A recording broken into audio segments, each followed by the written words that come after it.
आदिम तीर्थंकर प्रभु आदिनाथ मुनिनाथ, आदि व्याधि अजमज मिटे तुम पद में मम मात।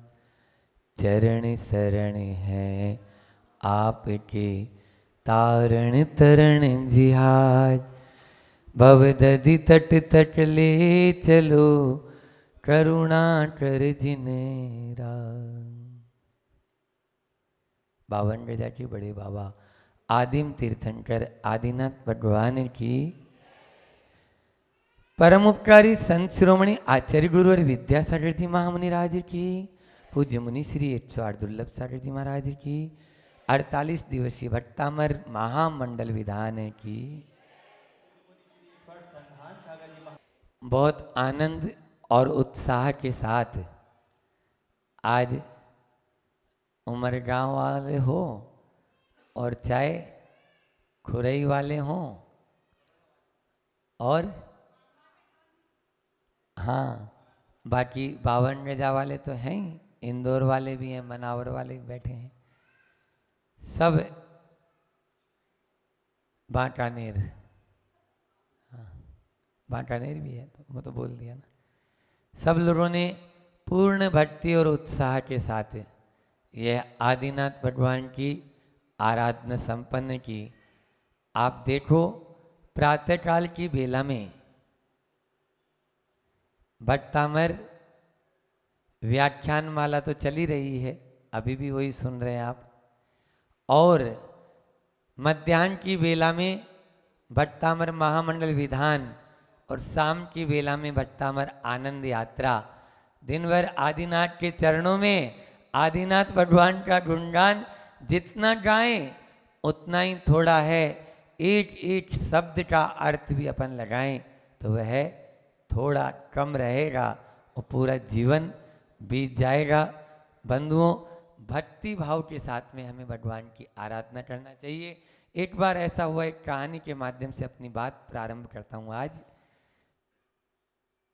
एक जगह पानी नहीं बरस रहा था और बरसात नहीं हो रही थी, तो वहाँ के जो महंत पंडित जी थे उन्होंने कहा आज रात में अपन सब कीर्तन करेंगे और जरूर भगवान पानी बरसाएंगे।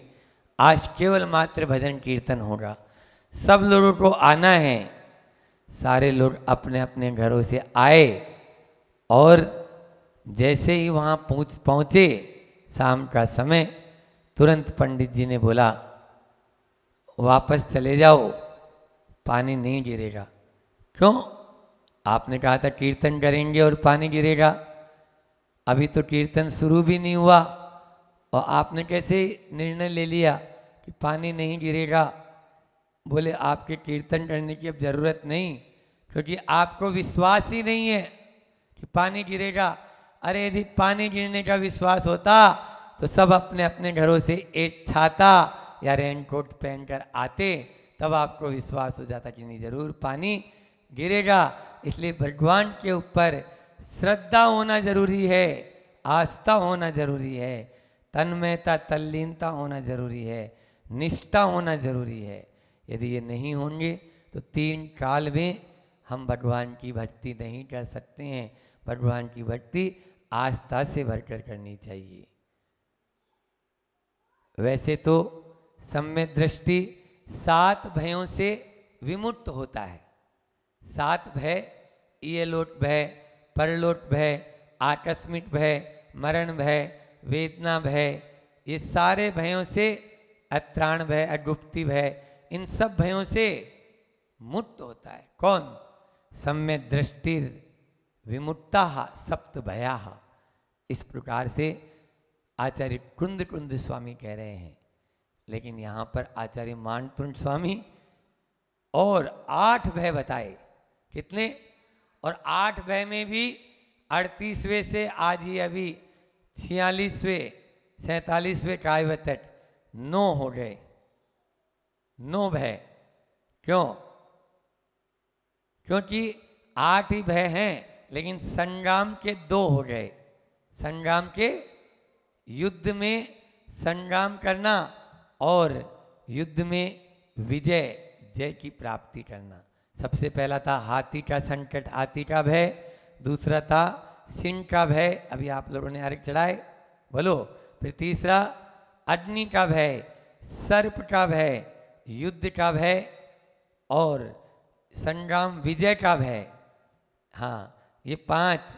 और फिर समुद्र में विजय और रोड का भय और बंधन का भय। जब बेड़ियों से बांध देते हैं, बताया था मैंने कि बेड़ियों से जकड़ देते हैं तो वो बेड़ियां सारी की सारी तड़ तड़ करके टूट पड़ती है। कौन की? जो भक्त होता है उसकी, कम भक्त की नहीं। आप लोग सूतली भी नहीं तोड़ पाएंगे, बेड़ियों की बात तो बहुत दूर की बात है। बेड़ी तोड़ने की सोचोगे क्यों? क्योंकि मन और कहीं जा रहा है और भाव और कहीं लग रहे हैं और इधर इस थाली का उस थाली में चढ़ा रहे हैं। 3 काल में भी ऐसे में अपन को लाभ प्राप्त नहीं होगा। न फलंती किया भाव शून्या, भाव से शून्य होकर कोई भी किया फलंती, फल को प्राप्त नहीं होती है, देती है, वह फलती नहीं है ना। इसलिए अपन को फल प्राप्त करना है तो भाव के साथ में प्राप्त करना है। आचार्य मानतुंड स्वामी ने इन विरत 38 से लेकर 46वें काव्य तक जो है अपना 8 भयों से बचने के लिए एक एक मंत्र दिया और मैंने उसका प्रतीक रूपात्मक अर्थ भी आपको बताया कि यहाँ कोई बाहर का हाथी नहीं है। हाँ, अब कौन सा हाथी? आजकल हाथी देखने को नहीं मिलते हैं, लेकिन काम रूपी हाथी हमारे ऊपर हमेशा सवार हो जाता है। उस काम के हाथी को यदि वश में करना है, आचार्य मानतुंड स्वामी के भट्टामर को याद कर लो। यदि आप काल रूपी शेर को पछाड़ना चाहते हो, आचार्य मानतुंड स्वामी के उस 39वें काव्य को याद करो। और अग्नि को यदि शांत करना चाहते हो तो कुछ नहीं, बस कौन सी अग्नि? ये बाहर की अग्नि, ये कसाई की अग्नि हमारे अंदर झुलसती रहती है। क्रोध की अग्नि, लोभ की अग्नि रात दिन जलती रहती है, उसको शांत करना है भट्टामर से। और सर्प भी शांत हो जाते हैं। सर्प जो है वो क्रोध का प्रतीक, बिल्कुल हाँ, फुटकार मारता है जैसे गुस्से में, वैसे ही लाल आंखें करके होते हैं। हाँ, वो फूटने के लिए ही है। गुब्बारा जो होता है ना, कब फूट जाए कोई पता नहीं, फूटने के पहले उसको बस अपना काम में ले लो। समझ में आ रहा है? ये तो ऐसे ही फूटेंगे ना, आप लोगों ने लटकाए हैं तो। इसलिए शिक्षा देते हैं। आचार्य श्री जी ने वहाँ पर एक प्रवचन किया था बंदाजी में, टीकमगढ़ के पहले बंदाजी में गुब्बारों से मंच बना दिया पूरा। तो आचार्य श्री जी ने उसी पे प्रवचन किया। बोले देखो, इसकी हवा जैसे निकल जाती है अभी कितना सुंदर लग रहा है, और जब हवा निकल जाती कैसा लगता है? बोलो, ऐसे आदमी की दशा होती है। अभी वो अब इतरा रहा है जवानी के जोश में, कुछ दिन बाद में हवा निकल जाएगी तो उसको कुछ भी नहीं, झुर्रियाँ पड़ जाएगी, दांत हिलने लग जाएंगे, बत्ती सी फट जाएगी और नाक से झिरना चालू हो जाएगा और गले में काई जम जाएगी। इस प्रकार से ये अपने ही लक्षण हैं। तो इस प्रकार से इनको शाश्वत मानो। ये जो बात बता रहा हूँ इन बातों के आधार पर ही, क्योंकि ये सब तो नश्वर है, थोड़ी देर के लिए है, फिर नहीं। तो मैं बोल रहा था क्रोध रूपी सांप को साध करने के लिए भट्टामर, और युद्ध में विजय प्राप्त करना चाहते हो, कौन से युद्ध में? कर्म रूपी शत्रुओं पर विजय प्राप्त करना चाहते हो तो भट्टामरी एकमात्र सहारा है। नमोकारी मात्र एक सहारा है, प्रभु नाम स्मरण ही एक सहारा है। और समुद्र भव का, यह भव समुद्र अपार तारण बोला ना मैंने, तो भव रूपी समुद्र को यदि पार करना चाहते हो जाएगा, डरो नहीं। नाव पकड़ लो, विद्यासागर जी की नाव में सब बैठ जाओ और बस वो खेवन हारा है तो हमें कोई सोचने की जरूरत ही नहीं है, वो उस पार ले जाके अपन को छोड़ देंगे। बैठे तो थे आप लोग। हाँ, रोड, फिर रोड के बाद रोड कल बताया था कि रोड कैसे, कितना भी भयंकर रोग आ जाए, तन की बीमारी का इलाज है, मन की बीमारी का नहीं। और मन की बीमारी का इलाज है तो केवल प्रभु चरणों में, प्रभु के नाम में। और फिर अंतिम था बंधन, कि बंधन को साथ लोग तोड़ना चाहते हो कोई बात नहीं, टूट जाएगी। कर्म रूपी बंधन को तोड़ने के लिए भट्टामरी एकमात्र सहारा है।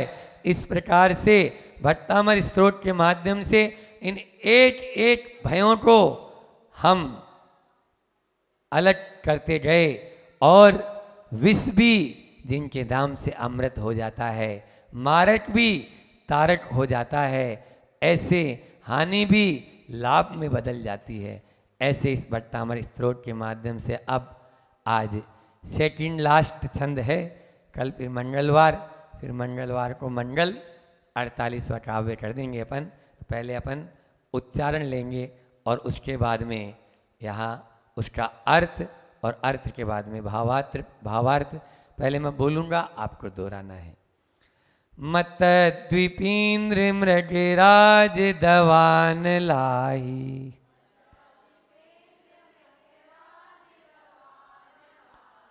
संग्राम वारिधि महोदर बंदनोत्थम,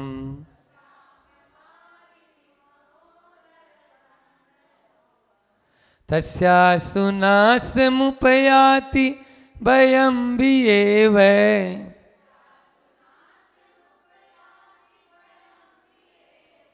यस्तावकं स्वमिमं मतिमान दीते।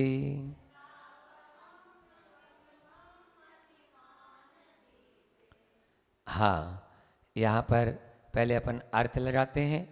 आठों भयों का जो मैंने अभी चर्चा की वो एक ही छंद में पूरे दे रहे हैं।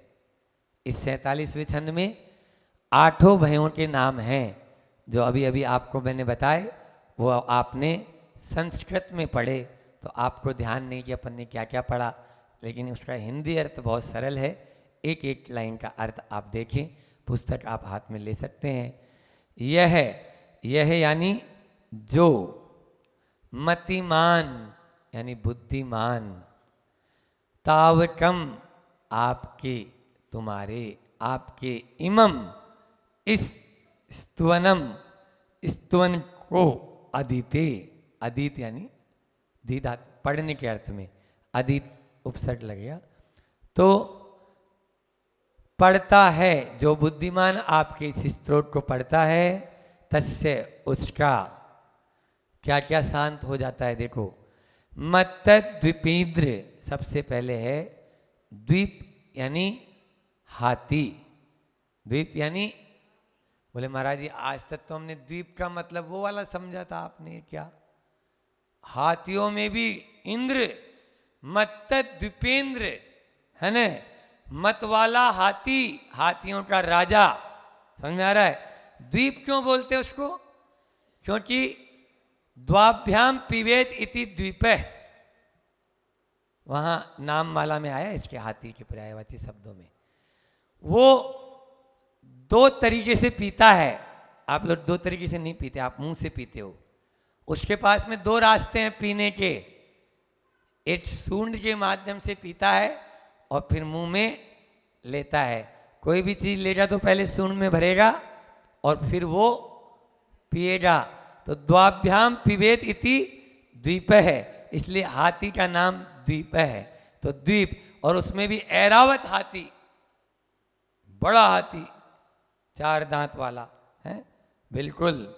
तो ऐसे बड़े बड़े दांतों वाले वह भयंकर हाथी, मत वाला हाथी। फिर आगे है मृगराज, आप जानते हैं दूसरा, यानी मृग यानी हिरण और राज यानी राजा। हिरणों का राजा कौन? शेर है ना, तो मृगराज सिंह। फिर दवानल, दवानल में मैंने बोला था 5 तरह की अग्नि होती है, कोई बताएगा? बोलो। हाँ, दावानल, बड़वानल, जठरानल और क्रोधानल और तपानल, कसायानल और तपानल, ऐसे 5 अग्नि को याद रखो। दावानल यानी जंगल की आग, बड़वानल यानी समुद्र की आग, जठरानल यानी पेट की आग, और कसायानल यानी कसायों की आग झुलस रहा है, और अंतिम तपानल जिसको मुनि महाराज और साधु गण सबसे अच्छी आग है, इसमें तपो, इसमें जलो, लेकिन उससे सब बचते हैं और बाकी सब में जल रहे हैं, बाकी चारों में जल रहे हैं। यदि चारों से बचना चाहते हो, अंतिम 5वीं को अपना लो, आपको ठंडक महसूस होती रहेगी, ठंडक महसूस होती रहेगी। तो यहाँ दावानल का मतलब है वन या जंगल की आग। फिर अहि, अहि का मतलब तो आप जानते ही हो, अहि यानी सर्प। बोलो, पूजा में विनय पाठ में आज आप लोगों ने पढ़ा था अभी, तुमको पूजे सुरपति, अहिपति नरपति देव, अहिपति, हाँ सांपों के देव। पढ़ते तो सब है महाराज, लेकिन आगे पाठ और पीछे सपाट हो जाता, हम क्या करें। तो अहिपति है ना वहां पे, भट्टा मैंने तो कई बार पढ़ लिया। ठीक, बहुत अच्छा। तो पहला कौन सा बताया, मत्त द्वीपेंद्र यानी मत वाला हाथी, दूसरा मृगराज यानी सिंह, और तीसरा दावानल यानी अग्नि और जंगल की अग्नि, और फिर अहि यानी सर्प, और 5वां है संग्राम यानी युद्ध, संग्राम युद्ध, और फिर वारिधि, सब बता देंगे। वारी यानी पानी, और धी जोड़ दो तो पानी की का सागर, या धी यानी पानी को धारण करने वाला, कौन, समुद्र, समुद्र, ठीक है ना। पानी के पर्यायवाचक शब्दों में निधि जोड़ दो या धी जोड़ दो, जैसे जल निधि समुद्र का पर्यायवाची हो जाएंगे। नाम माला पढ़ना चाहिए आप लोगों को, तो कोष बढ़ जाएगा आपका, समझ आ रहा है। तो इस प्रकार से वारिधि है ना, वारी निधि भी बोल सकते हैं, लेकिन वारिधि में काम चल रहा है, समुद्र। और फिर अगला जलोदर यानी जलोदर या महोदर, यहाँ पर महोदर दिया है, महोदर को जलोदर भी बोलते हैं, महोदर भी बोलते हैं। महाउदर, उदर जिसमें महान हो जाए, खूब बड़ा हो जाए, पेट में पानी हो जाता है तो क्या होता है, तो उसको महाउदर का मतलब पेट, समझ में आया। एक बच्ची आई थी और उसको हमने ये 45वां काव्य दिया था डोंगरगढ़ में, और उस बच्ची का पेट इतना बड़ा, इससे थोड़ी सी बड़ी होगी ये बेटी, इससे थोड़ी सी बड़ी, इतना मोटा पेट हो रहा है, और ऐसा लग रहा है जैसे फट जाएगा, बिल्कुल हाथ नहीं लगा सकते आप, इतना दर्द भयंकर। और डॉक्टरों ने यही बोला कि इसके पेट में पानी बन गया और अब ये जी नहीं पाएगी। आज वो स्वस्थ है इस 45वें काव्य को पढ़कर। उद्भूत भीषण जलोदर भार भूतना, ये काव्य को पढ़कर आज भी है वो बिल्कुल स्वस्थ है। ये चमक, अपने पास अपूर्व खजाना है, लेकिन दर दर के भिखारी बने हुए हैं। हाँ, अपने घर को देख भाव रे, सुख का जहाँ खजाना रे, क्यों पर मैं सुख खोज रहा रे, क्यों पर का दीवाना रे। दूसरों के दीवाने बने, हाँ, डॉक्टरों के यहाँ लाइन लगा के खड़ा है वो घंटों से, बेवकूफों की तरह, मूर्खानंदन बन के, लेकिन अपने भीतर में जो खजाना है उसको सोच नहीं पा रहा है। इस प्रकार से यहाँ पर वारिधि, जलोदर, महोदर यानी जलोदर रोड, ये केवल अकेला एक रोड नहीं लेना, सारे रोड ले लो, कल मैंने बताया था परसों, तो ये रोडों के बारे में। फिर बंधनोत्थम, ये भी हो गया अंतिम, बंधन, बंधन से उत्पन्न बेड़ियों के, है ना, बेड़ियों का जो बंधन है उससे उत्पन्न भयम, भय, कैसे भय, भिया इव, डर कर ही मानो। वे भय कैसे हैं, भिया इव बहुत महत्वपूर्ण शब्द है। डर कर ही मानो आंसू शीघ्र ही नासम उपयाति, नाश को प्राप्त हो जाते हैं। हे भगवान, जो बुद्धिमान आपके इस स्तोत्र स्तवन को पढ़ता है उसके लिए मतवाला हाथी हो, शेर हो, जंगल की आग हो, सर्प हो, युद्ध हो, समुद्र हो, जलोदर जैसे महान रोग हो, कैंसर जैसे रोग हो, बेड़ियों का बंधन हो, ये सारे भय भी भयभीत होकर शीघ्र ही भाग जाते हैं। मतलब भय भी भयभीत हो जाता है, डर को डर लगने लग जाता है। कब? जब आपका नाम लेते हैं तो डर को भी डर लगने लग जाता है जब आपका नाम लेते हैं। तो इसी बलबूते पे तो रात में 12 बजे भी सुदर्शन सेठ हो या मुनि महाराज जी हो, शमशान घाट में दोनों हाथ लटकाकर खड़े हो जाते हैं, क्योंकि भय भी उनका कुछ नहीं कर पाता, कोई शक्तियां काम नहीं कर पाती। क्यों? क्योंकि प्रभु साथ है ना। प्रभु के साथ रहोगे तो कोई भय करने वाली बात नहीं, और प्रभु का साथ छोड़ दोगे तो भय के अलावा कुछ नहीं। रामायण का एक प्रसंग याद आ गया, आप कहो तो सुना दूं? सुना दूं? हाँ, सुना देता हूं। तो रामायण में रामचंद्र जी लंका पर विजय प्राप्त करना चाहते थे, और जब लंका पर विजय प्राप्त करना चाहते थे तो बीच में समुद्र पड़ता था, और समुद्र को कैसे पार करेंगे? अब बिना प्रभु के नाम के थोड़ी पार हो जाएगा। तो बस नल और नील दोनों आए और बोले प्रभु हम कर देंगे, सब इसके ऊपर एक सेतु बनाएंगे, और नाम ही है उसका राम सेतु। क्या नाम था? राम सेतु। रामायण का वह राम सेतु समुद्र के अंदर। अब इधर सब वानर पत्थर पे कुछ लिखें और पानी में छोड़ते जाएं, लिखें और पानी में छोड़ते जाएं। पानी में पत्थर ऐसे तैरते हैं जैसे मत पूछो, कागज का टुकड़ा हो, कागज का टुकड़ा हो, तैर रहे हैं पत्थर। अब रामचंद्र सोचे ये लोग सब लगे हैं, इतने सारी वानर सेना, एक आध मैं भी थोड़ा पत्थर से सहयोग कर दूं। और गए और एक पत्थर उठाया, पानी में डाला। अब उन्होंने तो कुछ लिखा नहीं, पानी में डाला।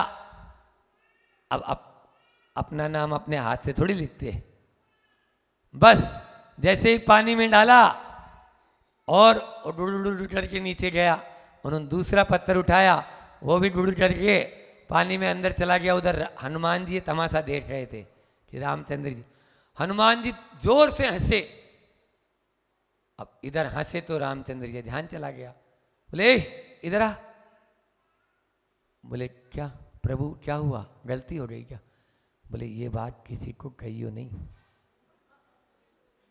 ये बात किसी को कहियो नहीं। चरणों में गिर गया हनुमान। बोले भगवान ये बात तो मैं एक एक को पकड़ पकड़ के बताऊंगा, और मैं इसके लिए तो आपकी बात नहीं मानूंगा। बोले भैया मत बताना, इसमें इज्जत का सवाल जैसा ही हो रहा है। अब मेरे हाथ से वो पत्थर नीचे गया। बोले नहीं मैं तो सबको बताऊंगा, और एक एक को पकड़ पकड़ के बताऊंगा। अच्छा क्या बताएगा ये बता। रामचंद्र जी ने बोला पता क्या बताएगा? हनुमान कहता है प्रभु यही बताऊंगा कि जिस पत्थर पर प्रभु का नाम लिखा है वो पत्थर कभी डूब नहीं सकता, और जो पत्थर प्रभु के हाथ से छूट जाए वो पत्थर कभी तिर नहीं सकता। ये मैं एक एक को पकड़ पकड़ कर बताऊंगा कि प्रभु के नाम जिस पर अंकित है, सब पत्थरों पर लिखा था जय श्री राम, जय श्री राम, जय श्री राम। बस श्री राम जहाँ लिखा है वहाँ पर वो पत्थर डूबेगा नहीं, और राम के हाथ से यदि छूट गया तो वो पत्थर कभी तिरेगा नहीं। इसलिए प्रभु के नाम का सहारा लेने वालों के लिए बहुत अच्छा है।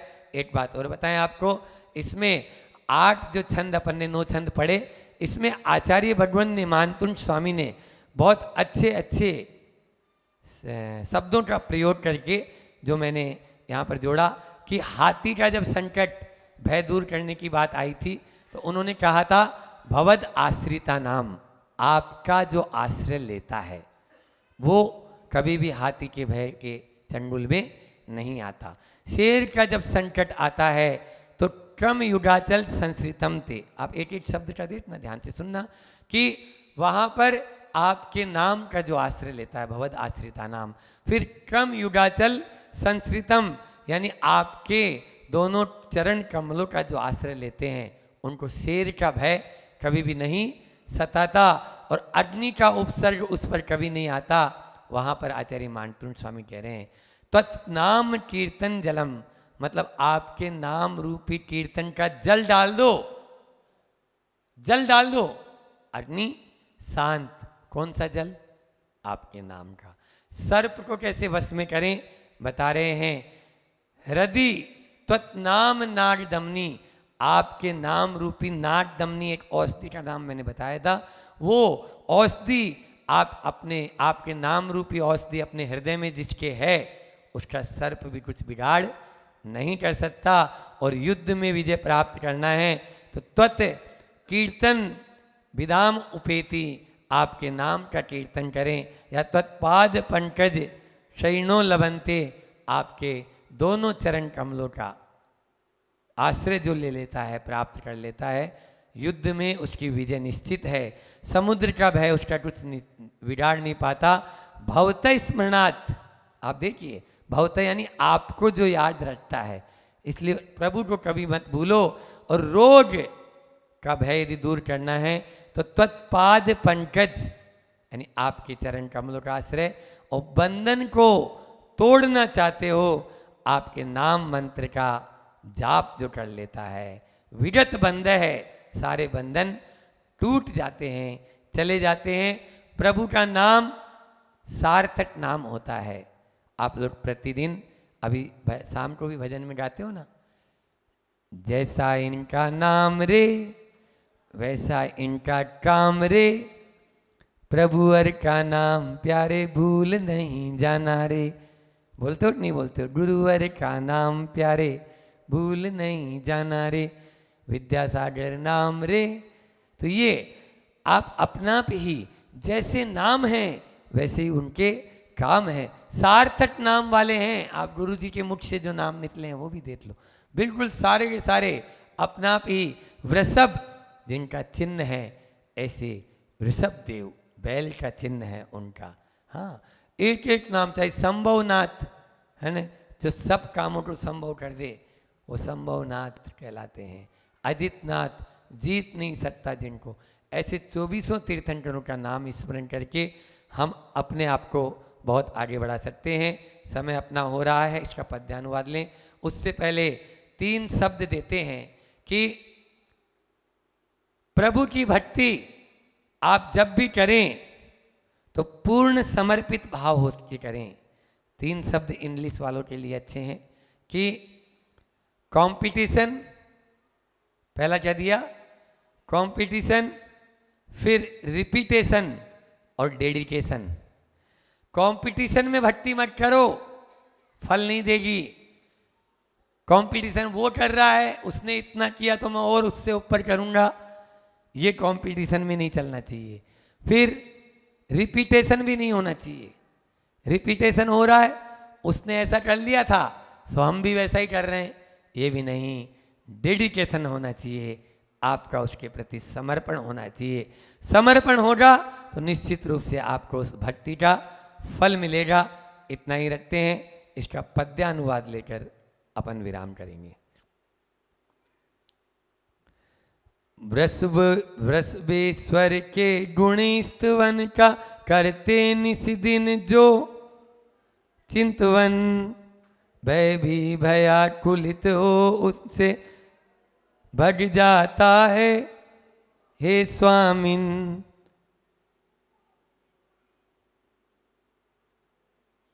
कुंजर समर सिंह सोटरज अहिदावा नल कारागार, इनके अति भीषण दुखों का हो जाता क्षण में संहार, हो जाता क्षण में संहार। 8 भय उसके चले जाते हैं और संसार के और भी जितने भी भय हैं उन भयों से सबको मुक्ति मिले और हमें भी मुक्ति मिले।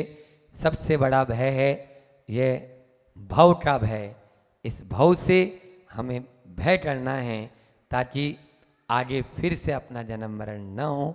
इन्हीं परम पुनीत भावों के साथ में बोले अहिंसा परमो धर्म की।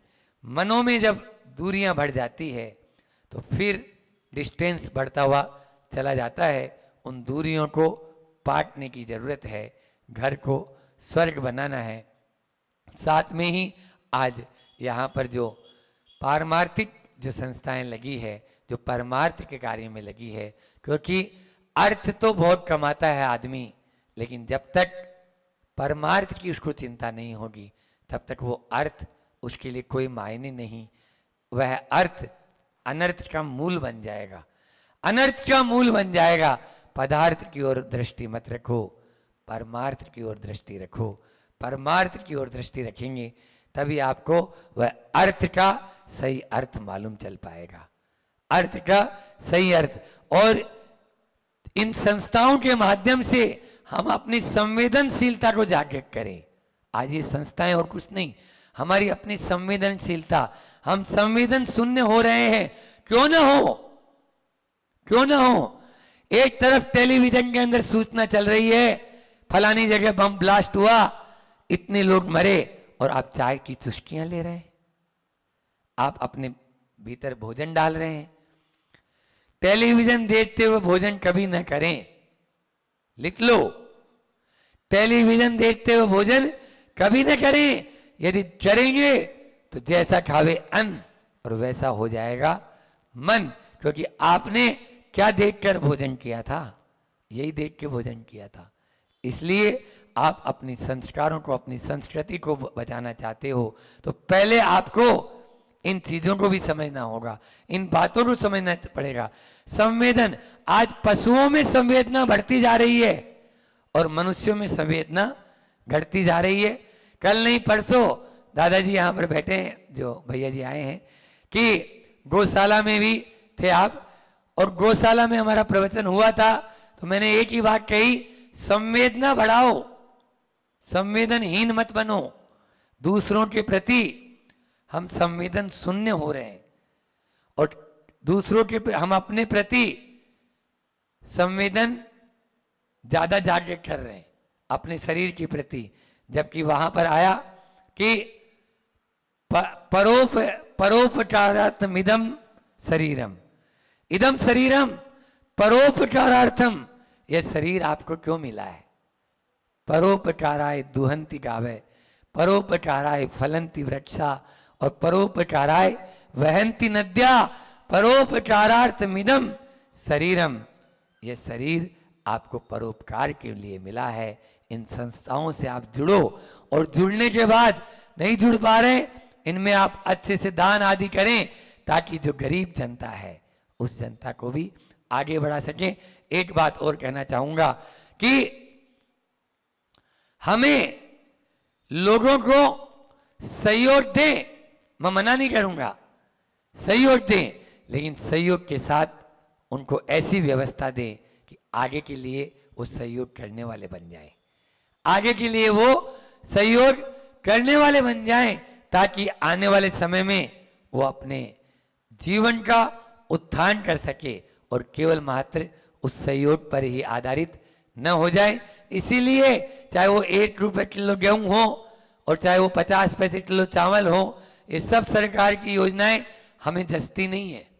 हम अपना पर्टिकुलर, हम अपना जो है एंगल से हम सोच रहे हैं। क्यों?